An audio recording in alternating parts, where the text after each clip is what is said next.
Siemka, z tej strony Liwka. Dzisiaj pokażę Wam, jaki komputer złożyłem za około 1900 zł.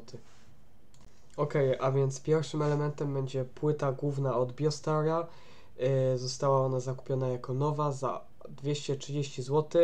Zakupiłem ją z tego względu, że miała złącze USB-C, a to była jakby dla mnie pierwsza rzecz, którą potrzebowałem, a dwa, cena.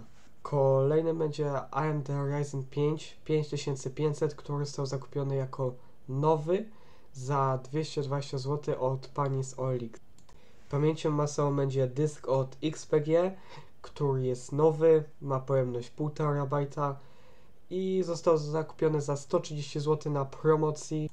Do całego zestawu doliczam pamięć RAM 16 GB o taktowaniu 3200. Są to G-Skill Aegisy, kupione za 120 zł jako nowe. Zasili to wszystko zasilacz od Deepcoola. Jest to zasilacz, który ma 700 W, certyfikat 80+.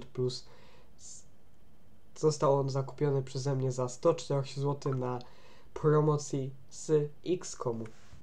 Kartą graficzną będzie palit RTX 3060 Ti w wersji 8 GB LHR, więc nie było na nie kopane.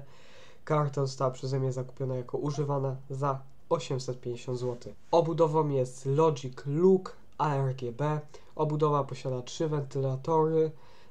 Do tego jest wykonana z bardzo fajnych materiałów oraz ma 2 szklane panele, co wpływa na plus. Obudowę zakupiłem za 240 zł jako nową na promocji. Teraz zapraszam, zobaczcie jak złożyłem ten komputer oraz zobaczcie testy, jak wygląda.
Testy są wzięte z YouTube'a z tego względu, że tego komputera już nie posiadam, a nagrania są średniej jakości, dlatego wrzucam Wam je z YouTube'a.